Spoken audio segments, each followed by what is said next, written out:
नमस्कार दोस्तों, स्वागत है आप सबका आज के क्लास में। आज के क्लास में हम लोग डिस्कस करेंगे क्लाइव विल्किंसन रिपोर्ट के बारे में। नाउ ये में ऑलरेडी क्वेश्चन डायरेक्टली पूछा जा चुका है अभी तक UPSC civil services geography optional mains में, राइट। तो अगर किसी ने अगर ये नहीं पढ़ा होगा ना किसके रिलेटेड है, तो अब तो लोगों ने नहीं सॉल्व कर पाए होंगे। बट अगर आपको पता भी है दैट हाँ भैया क्लाइव विल्किंसन रिपोर्ट जो है ये कोरल ब्लीचिंग के रिलेटेड एक रिपोर्ट निकाला गया था, उसके रिलेटेड है, तब आपको सब कुछ समझ में आ जाएगा, राइट। तो status of coral, basically coral bleaching नहीं, बट हाँ ये पहला ऐसा दुनिया का रिपोर्ट था जिन्होंने यह बताया था दैट दुनिया में स्टेटस ऑफ कोरल रीफ कैसा है। इसको पब्लिश किया गया था 1998 में और इसको एडिट किया गया था क्लाइव विल्किंसन जी के द्वारा, जिसको global coral reef monitoring network के द्वारा पब्लिश भी किया गया था।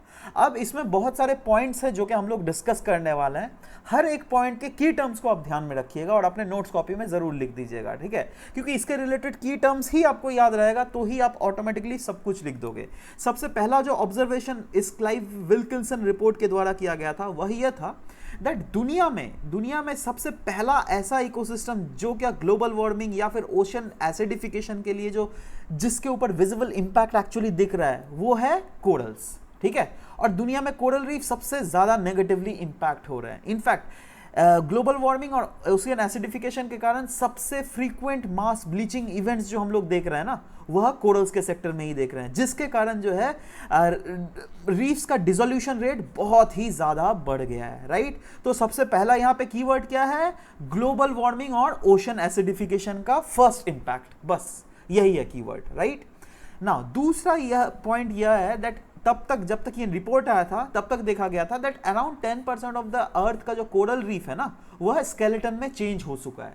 एक्चुअली देखिए कोरल रीफ होता क्या है? कोरल रीफ जो है ना एक एल्गी जिसको हम लोग कहते हैं ज़ूज़ैंथले, है ना। ज़ूज़ैंथले कोरल पॉलिप्स के साथ आपका जाके सिम्बायोटिक रिलेशनशिप बनाकर रहता है, राइट। मतलब उसका भी फायदा हो गया, उसको भी एक होस्ट मिल गया और ये भी आराम से सस्टेन कर पाता है ना। बट क्या होता है ना दैट कभी कभी बहुत ज़्यादा सैलिनिटी या फिर बहुत कम सैलिनिटी या फिर बहुत ज़्यादा टेम्परेचर या फिर बहुत कम टेम्परेचर के कारण जो है स्ट्रेस्ड कंडीशंस फील होने लगता है इन एल्गीज को। तब ये एल्गी जो है इस अपने बॉडी को छोड़ के भाग जाता है दूसरे जगह, है ना।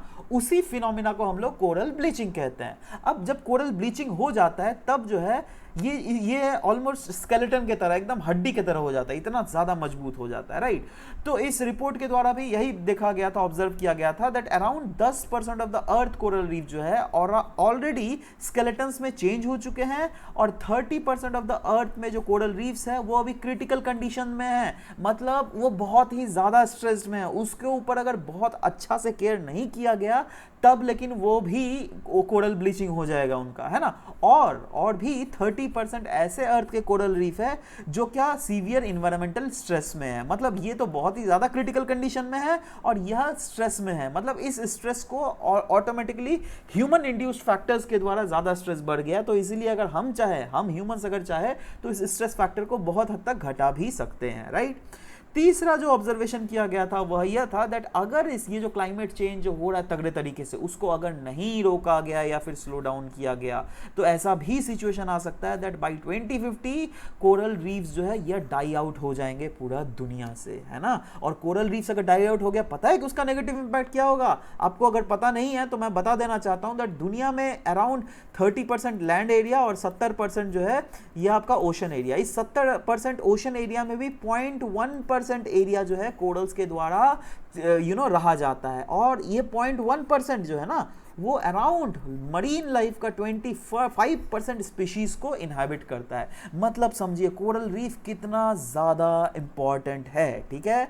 तो यही है दैट अगर कोरल रीफ्स को नुकसान पहुंचा तो ये जो 25% मरीन ऑर्गेनिजम्स या फिर जो डायरेक्टली डिपेंडेंट होते हैं कोरल्स के ऊपर, उनके ऊपर क्या होगा, राइट। इंडियन ओशन में अगर आप देख लीजिएगा तो यस इसका इंपैक्ट सबसे ज्यादा है आपका जाके क्लाइमेट चेंज का। वो क्या ज्यादा है? अराउंड 70% से भी ज्यादा जो कोरल का मोर्टेलिटी हो रहा है ना या फिर कोरल ब्लीचिंग जो भी आप बोलिए, वह around the coast of Kenya, Maldives, Lakshadweep and Andaman and Nicobar. मतलब इंडियन ओशन के ये कुछ रीजन्स है जहां पर कोरल जो है सबसे ज्यादा स्ट्रेस में है। 5वां नंबर ऑब्जर्वेशन था दैट पास्ट में भी कोरल ब्लीचिंग हो रहा था, ऐसा नहीं दैट अचानक से इंडस्ट्रियलाइजेशन के बाद भी हुआ, नहीं, पास्ट में भी होता था, बट उसका तब जो होता था ना वो अल नीनो के कारण होता था, बट अभी तो काफी ज्यादा फ्रीक्वेंट हो गया है। मतलब अल नीनो जो है ना ये अराउंड 3 से 4 साल के बीच में एक बार आता है, राइट।